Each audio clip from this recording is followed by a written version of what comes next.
So first, starting out, I would say you most likely can start exactly with the stuff you already have. Oh, come on. Oh, yeah. Well, I try to tell you so.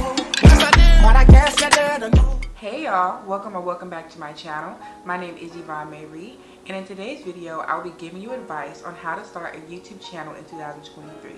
It may be a little bit easier than you think. But before we get into that, I would like you to please like, comment, and subscribe. It really helps my channel grow. If you're watching this video, I'm going to assume it's because you've either already started a YouTube channel or you're interested in starting one. So in this video, I'm going to tell you how to start a YouTube channel and the equipment you're going to need to maintain a YouTube channel.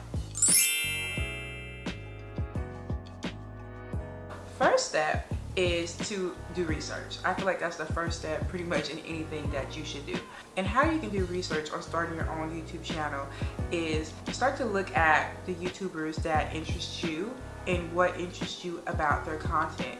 So if you like watching vloggers, if you like watching try-on hauls, that might be something that you want to start doing. But you know, even though you're looking at other people for inspiration, that doesn't mean that you need to copy them to the T. You can always look at what another YouTuber is doing and pretty much switch it and make it your own. That's pretty much what YouTube is. People are pretty much doing, you know, the same thing.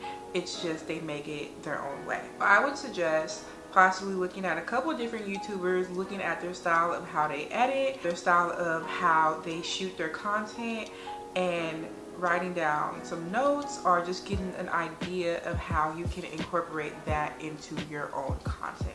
After doing your research and you have an idea of what it is that you're going to do on your channel, you should create an email address.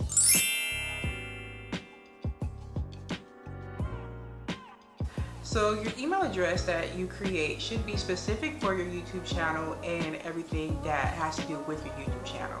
So I say create this after you've done your research because you should have an idea of what you want to do and your email should correspond with that. So if your YouTube channel name is going to be your name, then your email should be that as well. I think it's a really good idea to have a separate email because the goal is to eventually get sponsorships or, you know, to collaborate with different brands, and you want to have a separate email that these brands will be able to reach out to you and to not have it get lost in your regular email. But once you have figured out your email address, you should also start thinking about your YouTube handle or your YouTube name.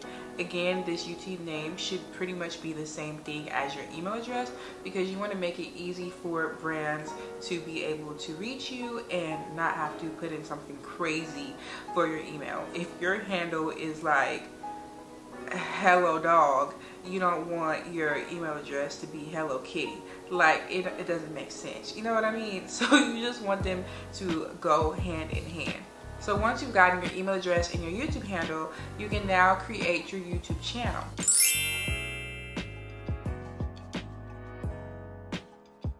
And when you create your YouTube channel, you're going to sign up with the email that you have created specifically for your YouTube channel.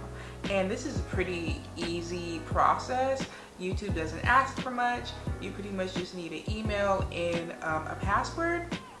I would highly recommend putting on, what is it called, two-factor authentication or whatever. It's when you sign in with a password, but then they also text you to confirm, or they send you an email to confirm that it is you signing into your account, because you do not want your YouTube account to get hacked, because if someone gets access to it and locks you out, you will literally lose your videos. Like, I mean, of course you can have your videos on your own hard drive, but you will lose access to your whole channel and you will not be able to get it back. So you want to make sure that you have your account secure from the beginning. Even when you have 0 followers, you want to make sure that your account is secure. Now the account is actually created, we're going to get more into the equipment that you're going to need for your YouTube channel. So a lot of people think when you have a YouTube channel, you have to have like a fancy camera, you need multiple cameras, you need fancy lights and all this and that. And yeah, that's nice. That makes the process easier, and of course, you know, that can increase your quality, but you don't need those things. And especially when you're first starting out, I would say you don't want to invest a lot of money into this because you might not like it. Like, what if you start recording and you're like, girl, what the hell am I doing? Or, you know, you just don't like doing YouTube. So you don't want to go out and buy a $500 camera, $200 lights, and all this, $1,000 computer. You don't want to do that if you don't know if this is something you're actually going to like. So first, starting out, I would say you most likely can start exactly with the stuff you already have.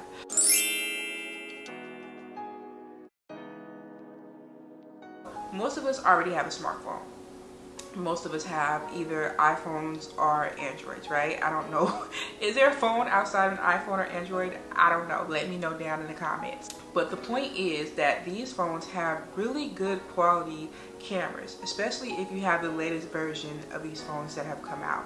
So I would say if you have an iPhone 13 or above, even possibly an iPhone 12, if you're in good lighting and you make sure your camera is on the highest setting possible, you can film your content on your phone. You can film vlogs, you can film your try-on hauls, your sit-down videos, you can film everything you need on your phone. You do not need a fancy camera. If you don't want to use your phone, or you begin to use your phone and you realize you want to, you know, improve or upgrade, you can then buy a camera. So I actually have I will link it down below, but I believe it's the Canon M60, and I use that for my vlogging camera. It's a pretty small camera, it's lightweight, and I actually bought it in a kit. So it came with the mic, it came with a handheld tripod, and a couple other things that I can't quite remember, but I believe I paid about $600, maybe $700 walking out the door. I really enjoy the camera. I know the Sony is really popular, the Sony Z something. It's a little bit more pricey than the camera that I have, but I would say quality wise, I definitely do see a difference from when I was using my phone. I have the iPhone 13 Pro. I definitely do see a difference. And sometimes I still do record on my phone. Like when I don't want to take my camera out, if I'm going out to a bar or something and I don't want this big ass camera, you know, I'm going to bring my phone. And that's okay. I still don't mind the quality, but I'm not going to sit here and lie to you and say there's not a quality difference. Of course, it's a difference. This is a camera that's just meant to be a camera, and this is a phone that's, you know, meant to do more things. It's not just a camera. So of course, I feel like it's obvious that the quality is going to be different, but this is still great quality. If you watch other YouTubers, you probably will hear them say that they have multiple cameras. They have a vlogging camera, and then they also have an in-house camera, or what they call a sit-down camera. I have another camera as well. I have a bigger camera. I have a Canon Rebel. It's just a bigger camera, and I definitely would not want to walk around with this camera, which is why I ended up getting this camera as well, because I actually had this camera before I even started YouTube. But I find that it is much better at recording in-house, especially when I am doing my try-on hauls. I actually have multiple lenses for this camera, so I just really find it to be a better in-house camera. But again, you do not need multiple cameras. When you eventually upgrade to a camera, you can have just one camera. You know, you just want to do what works for you. Yes, there is advice that you can take from other people, but what it comes down to really is what works for you. So if you find that you work best on your iPhone, you can continue to record on your iPhone. It's not a rule that you have to record your content on a professional camera. That is not a rule at all. So I just want you to, you know, stay open-minded and don't be too hard on yourself if you don't have the equipment that you see these big YouTubers having.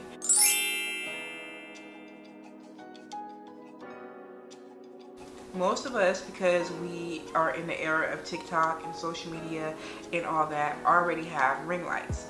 And if you don't, you can get a ring light at Marshall's, Ross, I have seen Nordstrom Rack, and of course Amazon.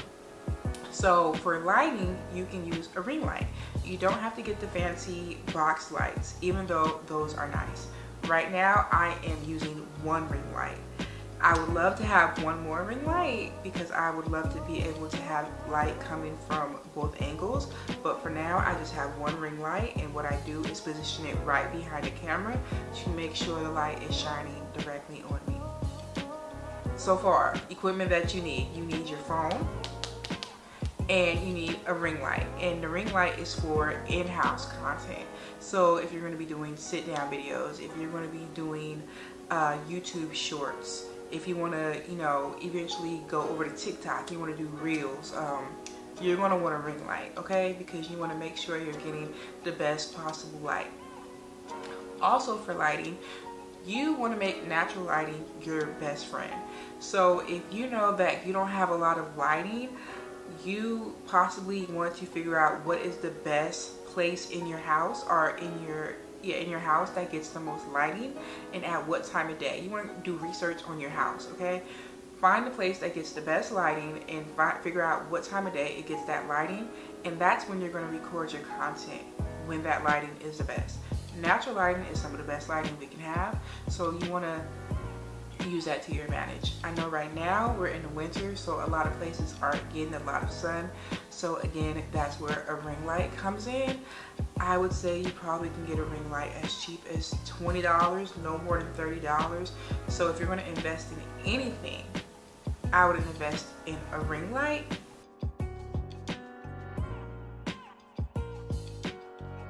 After lighting, you're going to need something, especially if you're recording in-house, you're going to need a tripod to hold up your phone. But now that you have filmed your content, you have the lighting, of course, you know, you want to pay attention to your background and everything. If you want me to go more in depth on actually how to set up, how to record a video, let me know down in the comments. But that's not really what this video is about today. It's really just a general, you know, advice on how to start a YouTube channel.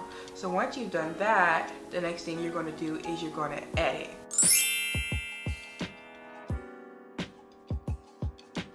Editing can be a little daunting. It can be a little scary. Like, girl, can I edit? Like, I'm not a professional now.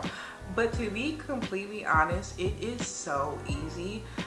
I will say I do have a little bit of experience editing in the past. I actually had the opportunity to intern at BET, and while there I was able to work with some editing software, so it's not really new to me. And so when I first initially saw it in the YouTube sense, it wasn't really scary because I've already seen it, and I feel like a bigger sense, you know, something that has to do with television.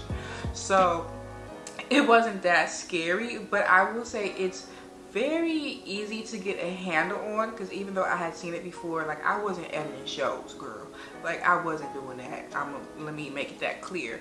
Like, I was transcribing. So what I mean that I had experience with the controls, like stopping, pausing, going backwards, going forward, things like that, right? So there's, of course, different editing software you can use. Obviously, it differs on what technology you are using. One thing I want to make clear is that you don't need a MacBook to be a YouTuber. Yeah, it's cute. I feel like there's like this MacBook supremacy that we all like share. Like, people feel like they need a MacBook and you don't, right? You don't even need an Apple product.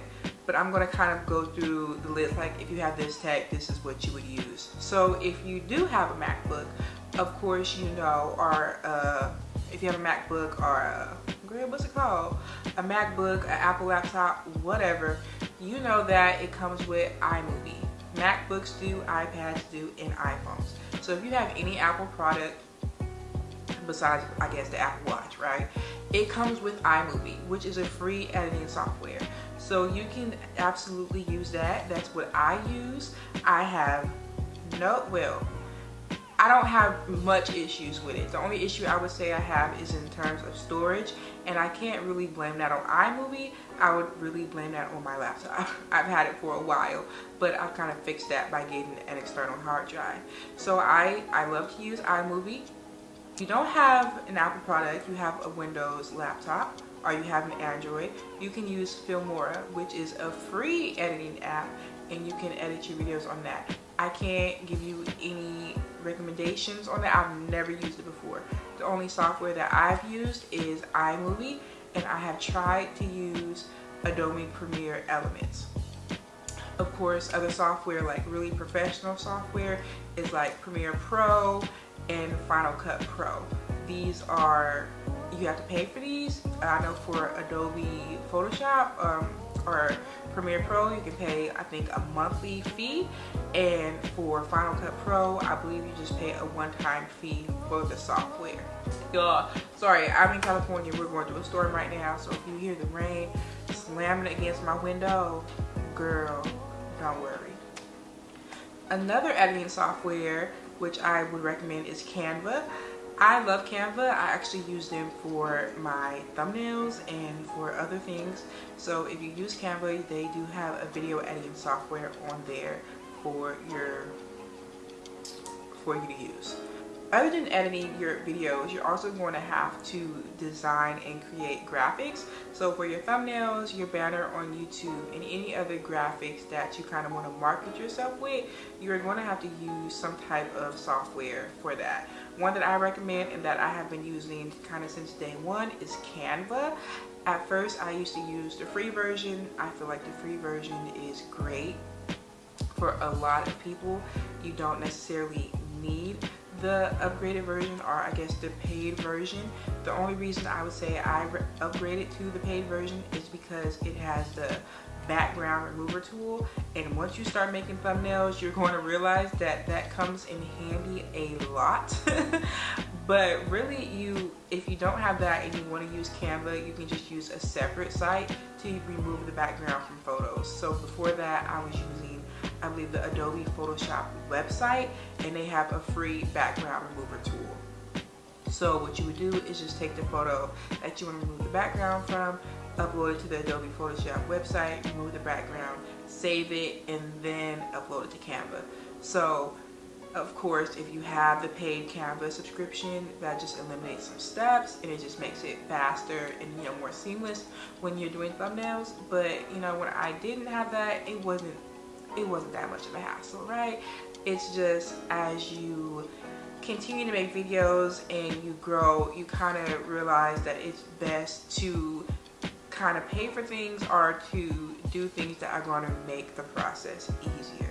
Because making YouTube videos rather, is not, I don't want to say it's always easy. Like, it's very fun, like, recording the videos, especially when you're talking about something that you're interested in, or you're doing a trend that you find, really fun, or, you're recording with friends or what have you.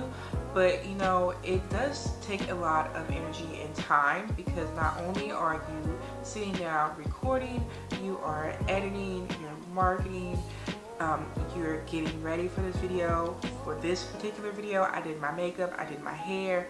Like, it's not just something you can just put out. I mean, unless that's what your channel revolves around. I'm sure people do that. But depending on what type of content you're doing, it takes a lot of effort and energy that goes into these videos. So I do want to make that clear. I don't want to trivialize the YouTube experience or make it seem like, oh, it's not much, like it's a piece of cake, because it's not. And it can definitely get to be a little bit overwhelming at times. You may not feel as confident in yourself all the time, because your videos may not do as well as you want them to. And when that happens, you can't get distracted. You definitely want to stay consistent. I'm gonna get to that in a second. I just wanted to put a voice to that, because once you start, I don't want you to be like, Yvonne was like, this is easy, it's just 1, 2, 3, and it's not. It's not. It's easy, but there's things that come with it. You just have to, remember who you are, and just remember to have fun in the process.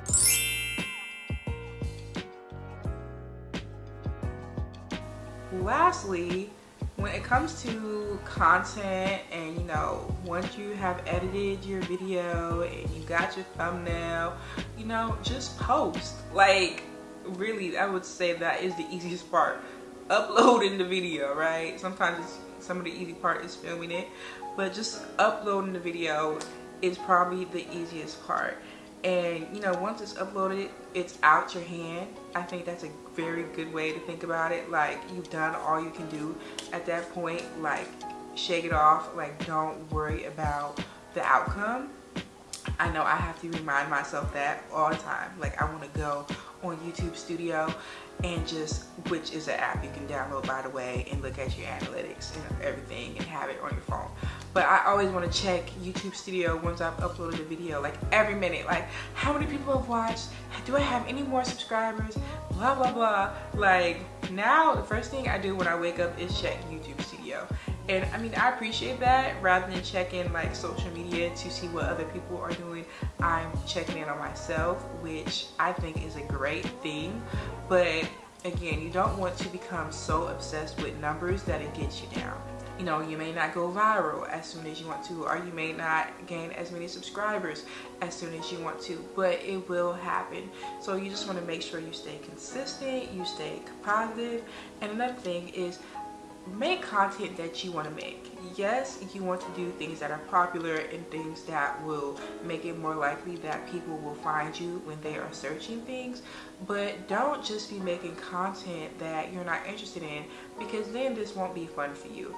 And I think what's great about YouTube that is for a lot of people, it has taken them out of this norm that society has created for us in terms of like working a 9-to-5 job, and it has given them an outlet and an opportunity to do something that they really like. So if you were to make content that you're not necessarily interested in, you're really just putting yourself in a predicament that is not beneficial to you, which eventually is going to weigh on you and your mental.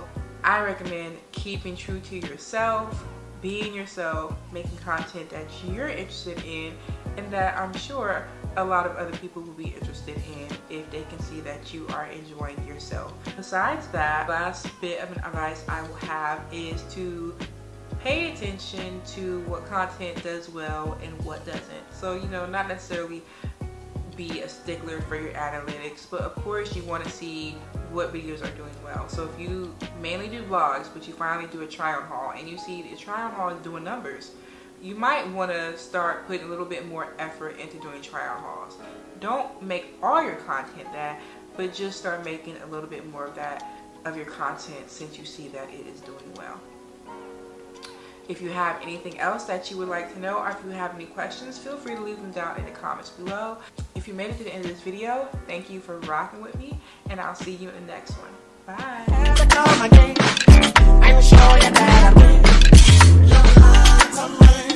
All those times I said that I love you.